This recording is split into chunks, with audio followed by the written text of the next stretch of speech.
make a prediction, which is that most of the people who complain about this video or comment below negatively are going to do one of two things. Either they're going to complain about something before watching the whole video, something I later cover in the video, or they're going to complain about something I didn't say and didn't imply and don't believe. So don't do either one. Watch the whole video before you respond, and if you're going to complain, complain about what I actually said instead of whatever you imagined I might have meant, because I say what I mean and I'm rather clear about that.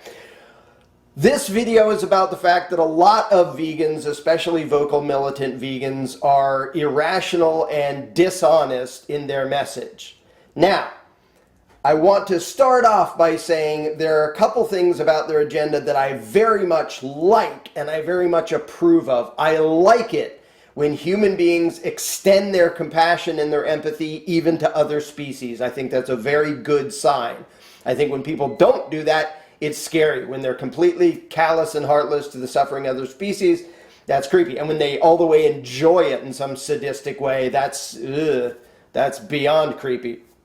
So that's outstanding. And when people want to reduce suffering even in other species, again, outstanding, great. This video is not about complaining about that stuff. This video is complaining about the fact that a lot of vegans, I would say a majority that I debate with online, are not honest about what they believe.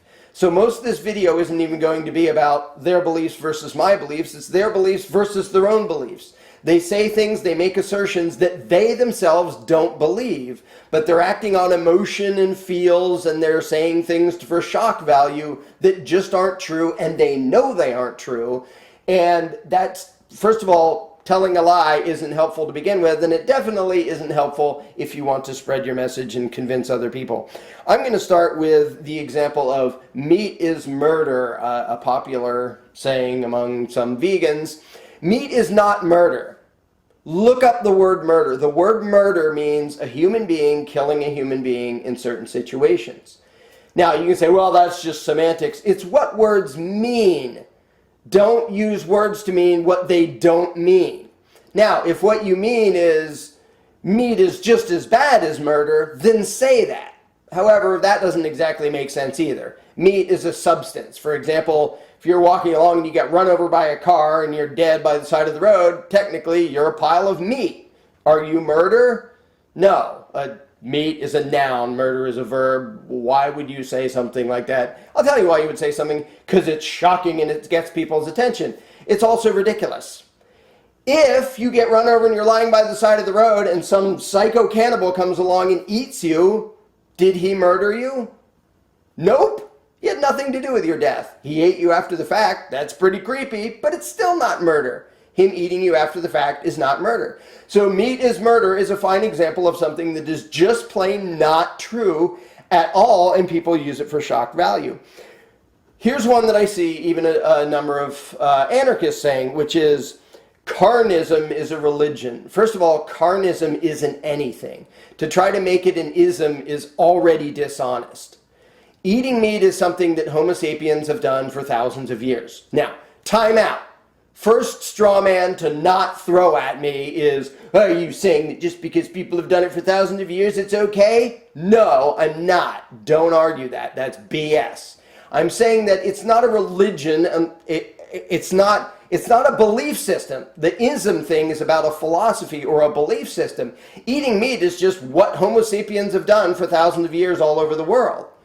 And to pretend that's a religion to make it sound shocking and whatever, it's just stupid. It's not a religion. It's not a belief system. It's not a philosophy. It's just something people have done for a long time, whether it's right or wrong. It's like saying, oh, you're a shoeist because you're one of those people who wears shoes. That doesn't make it a philosophy. It's just a thing that people do.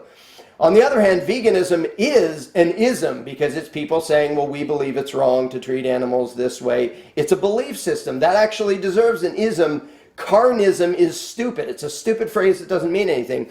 And to pretend that it's a religion when it's just people doing a thing they've done for ages is just silly. You're trying to make it sound sensational to get people's attention and being dishonest in the process. And I hear a bunch of people saying, you're not really an anarchist if you're not a vegan. Again, utter BS. regardless of whether killing animals is right or wrong, that is patently false. Anarchism is a concept dealing with people and political philosophy, or anti-political philosophy. It's about people governing people and ruling each other. It has nothing to do with whether you swat a mosquito.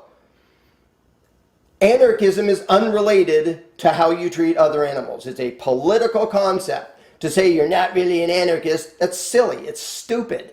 You don't know what the words mean. Now, if you want to say you're inconsistent, you're morally inconsistent if you treat human beings this way, but you kill and eat cows or something, you can make that argument. But notice here, most of my complaint isn't even about their argument. It's about the fact that they're dishonest about their argument. Say what you actually mean. Don't use this dishonest shock value BS that makes your position sound extreme and stupid and dishonest.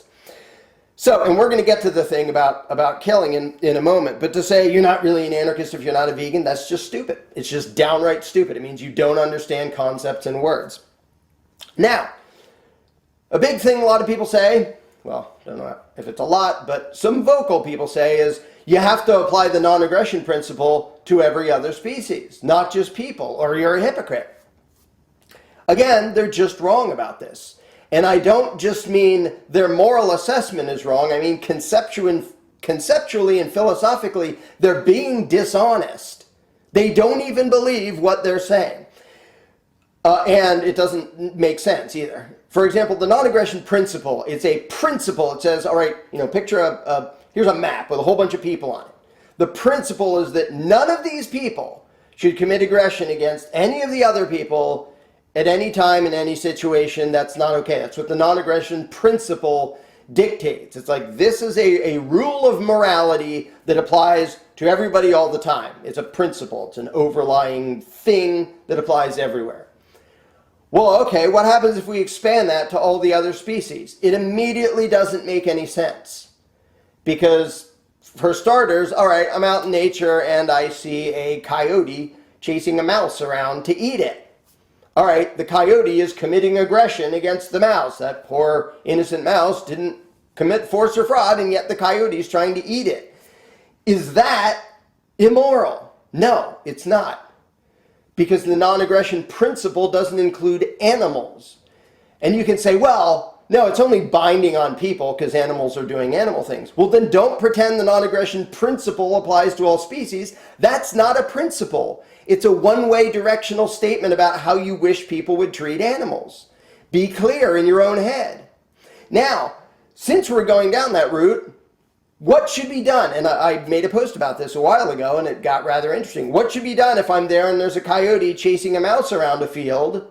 Do I have the right to forcibly intervene? And should I, to save the poor innocent mouse who did nothing wrong? I don't think I should. And most of the vegans who commented said, no, I don't think you should interfere.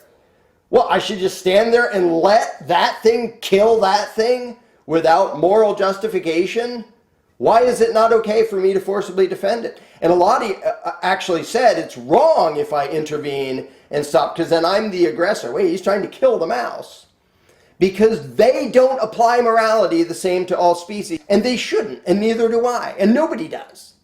But to pretend that, well, we're going to put this principle on all the species, it's not a principle. It doesn't go both ways. It doesn't relate between other species.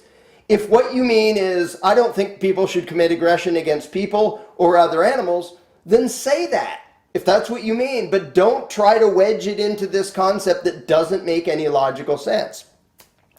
Now, when it comes to treatment of animals, one of the biggest things that vegans are dishonest about so often, some of them, not all of them, but some of them, and a number of them, is the notion that I respect all life. I think every species owns itself and has the right not to be blah, blah, blah, and have the right not to be blah, blah, blah, blah.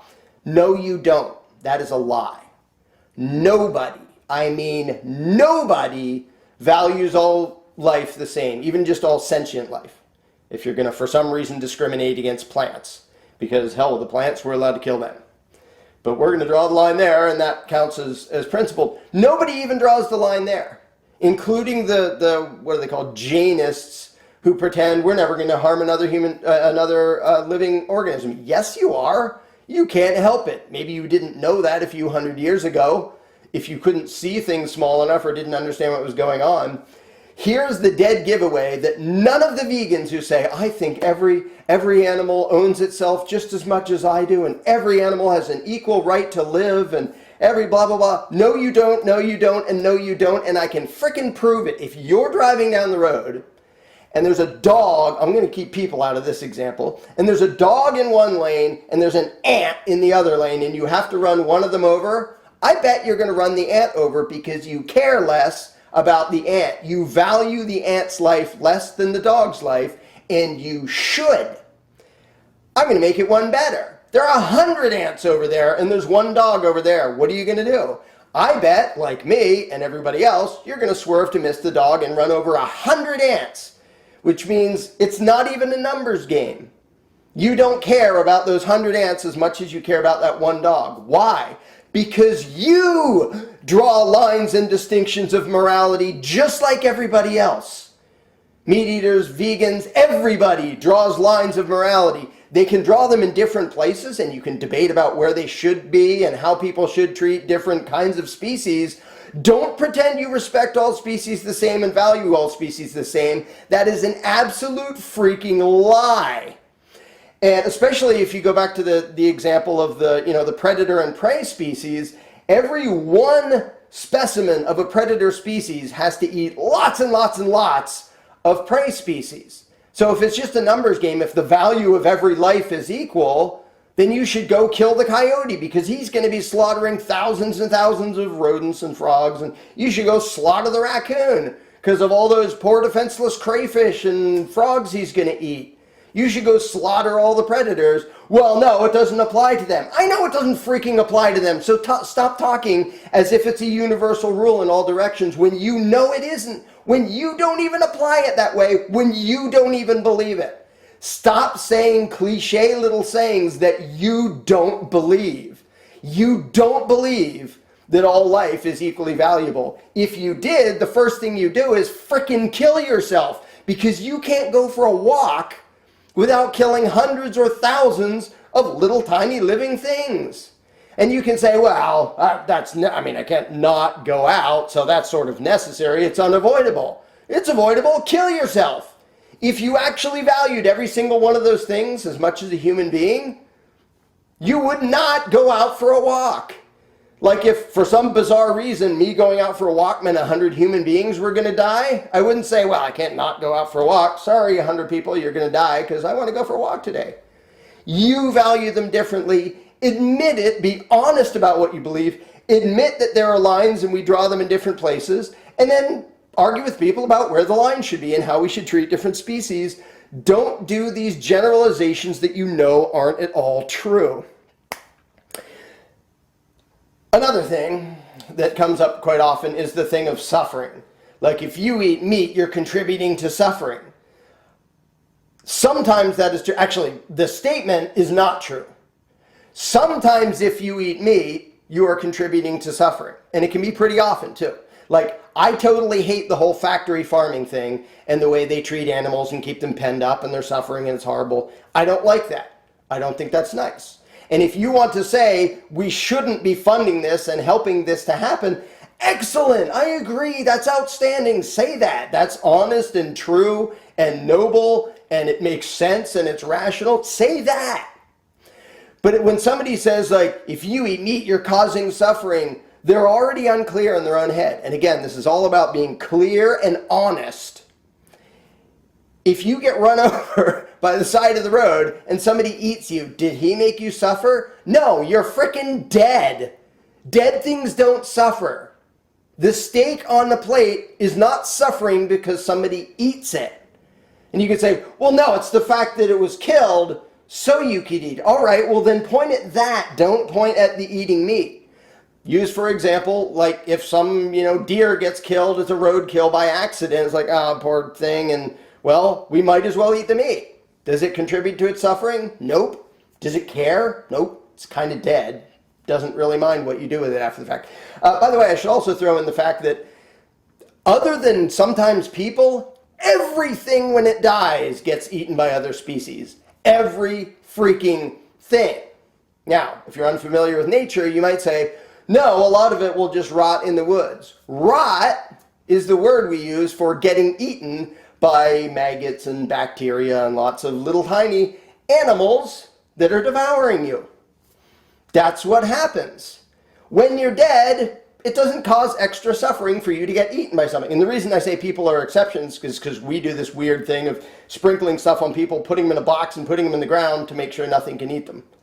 Like, okay, sort of weird. Or we burn our corpses. Strange, but whether a vulture eats you, or a coyote, or a fly lands on you and then you're maggot food, you get eaten by something. That has nothing to do with whether you suffered. It's unrelated. So when you tell somebody you're causing suffering by eating meat, it's a lie.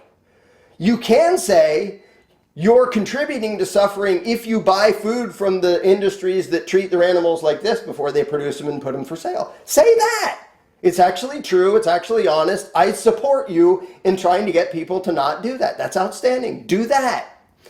But and another thing that I find so often with vegans is they're not even familiar with nature. I grew up in nature. I was running around the woods for the last 40-some years, and I see it. And I remember as a little kid, I didn't like the fact that species ate other species. It just, like, I didn't want the cool little pickerel frog to get eaten by the water snake. It's like, but he's so cool. I didn't want the little baby bunny to get swooped up by a red-tailed hawk. Oh, that's horrible. Part of me wanted to defend the innocent, and the other part of me understood, well, that's sort of like, that's what nature is. Time out. Do not do the straw man at me of, oh, you think just because red-tailed hawks do it, we should do it? No. Pay attention to what I'm actually saying, not what you wish I was saying, so you can argue against it. Nature does this. And the choices of a snake or a red-tailed hawk, you can't just give them a salad. It doesn't really work. The choices are lots of prey species, individual animals are going to die, or the predator species is going to die. Those are the options in nature. One of them's going to happen. And I didn't like that when I was growing up. And when I was growing up in the woods, I realized that suffering is the natural course of things. Time out, another straw man. Don't throw at me, you think it's okay just because it's natural? No, I believe nothing of the sort. It's natural to want to punch somebody in the face if he annoys you, and yet you shouldn't. If somebody has something you want, it's natural to want to punch them and steal their stuff and run away, and yet you shouldn't. Natural has nothing to do with whether it's moral or not. I am saying that if you go out in the wild, the way animals die in the wild is way worse than being killed by a hunter. Way worse. I use the example of a white-tailed deer all the time here in woods of eastern Pennsylvania. How do you think they die in nature? If you watch too many Disney movies and think, oh, nature is all this lovely, peaceful harmony. No, it's not. It's violent and nasty and heartless. And most things suffer horribly on their way to dying. Maybe it gets ripped apart by coyotes, but more often than not, and I know because I've seen it, because I lived in the woods, a deer will get old and sick, and it'll starve to death because it can't stand up, or it'll freeze to death because the winters get too cold and it can't get around to get food. Or it'll get some horrible sickness and it'll be lying around and it'll have maggots in it while it's still alive, and vultures standing around waiting to eat the frickin' thing. Because nature doesn't give a crap. The only thing that gives a crap is people, which is good. I like that. And most of the hunters I know a number of hunters, they don't want the animal to suffer. So if you're saying that if you eat meat, you're causing suffering, you don't understand what's going on. A hunter reduces suffering. Now, another straw man, don't throw at me, is, well, so you think it's okay to kill your neighbor as long as you don't make him suffer? Nope, said nothing of the sort, believe nothing of the sort. But if you're going to talk about suffering, don't get it wrong, don't lie about what you believe. If you're going to talk about, well, it shouldn't be killed, then talk about that. Be honest about what you're saying. Hunting does not increase suffering. There is pretty much no way that most things will die, most large vertebrates will die in nature that is less suffering than getting killed by a human hunter. There just isn't. And if you don't believe me, go live in nature for a while and see how friggin' ruthless it is and see how slowly and painfully so many things die. It's freaking horrible. And that's how nature is. I don't like it. I don't want to contribute to that amount of suffering. But to pretend that eating meat causes suffering is just stupid and dishonest. No, it freaking doesn't. You can say, again, buying meat from that industry that treats their animals like that contributes to suffering. True. Good. I don't like that. Feel free to try to talk people out of that. That's excellent. Go right ahead. Once upon a time, we used to go to a farm that had their free, well, not free range, but they're out in the field and they're wandering around. You can go and see how they treat their animals, and they do dairy products and meat, and they associate with the butcher and stuff. And so you can see how they're treated. And we used to get our meat there. And those cows had an easier life than any other like wild animal. They get shelter, they get free medical care and stuff because you don't want your cows to be sick. So it's not about suffering. They suffer less. Or the example of the cats I own that are horribly caged against their will because we keep them indoors and we don't let them out because we're enslaving them. Although they just sit around and enslave us and get free room and board and medical care. And I just spent $500 on one that had a urinary tract problem. They have an easier life than anything in the wild. Now, another straw man. Don't say that I'm claiming that, well, so if you can enslave a person as long as you make them not suffer. Nope, didn't say that. And you can kill a person as long as they suffer. Nope, didn't say that. Don't argue against things I didn't say. And the reason I keep bringing up these straw men is every single one is something I've seen a dozen different vegans throw at me because they don't want to address what I actually said because it's so obviously undeniable. No, eating a steak doesn't cause anything to suffer. It's dead. How the animal is treated ahead of time and whether you funded that can contribute to suffering. Talk about that. Be actually honest. So the notion that all species are equal is a total lie, and the notion that anybody believes that is a total lie. Here's the thing. The reason vegans do that, some vegans, is because there's a gray area and they don't want there to be a gray area. They want it to be a solid principle that they can say, this is what you must believe and how you must behave to be moral, when that doesn't even apply to them. Like if they say, I respect all species equally. Bullshit. No, you freaking don't. And no, you don't value all life the same and every living organism. You draw lines too. You may draw them in different places. The thing is, it is a gray area. And even if you're a principled anarchist or voluntarist, there are lots of gray areas you can think up of, all right, how much of a threat does something have to count as a threat before forcible defense is justified? Or in property, how much can you homestead? How much can you just say is yours and have the right to forcibly keep other people off? Like, is it a foot? Is it 1,000 miles? It must be. There are lots of places where there's actually gray area. And because there isn't a simple conceptual way to say, well, right here is the line. You can debate about where it should be and how to generally define the line, but it's a gray area, and I can prove that you know it's a gray area. You can be the most militant vegan around, and you know damn well there's a gray area, because if you're faced with either running over a dog or an ant, you're going to run the ant over, and you should. Or, more extreme, if you actually valued every living thing, every animal equally, and thought everyone owns itself just as much as I do, then you would feel justified killing me to stop me from swatting a mosquito. Either you would and you're batshit loony, or you wouldn't because you draw lines too about how much you care about things. And the more intelligent and the more aware they are, the more they seem important to you and the more you don't want them to suffer. And that's true of me. And it's true of almost everybody. The two extremes, which are both stupid, one is it's okay to murder a human, it's okay to kill a human being to stop him from swatting a mosquito, which you would have to believe, or to stop him from washing his hands for that matter. You're killing bacteria. That's one extreme, which is obviously stupid and bogus. The other extreme is when people say anything that isn't human beings, and there are a number of anarchists who argue this, anything that isn't human beings, they're just property, nothing else. It doesn't matter what you do to them. So if your neighbor wants to torture kittens to death as his hobby, that's perfectly fine. No, it freaking isn't. And there is some point at which I would forcibly intervene.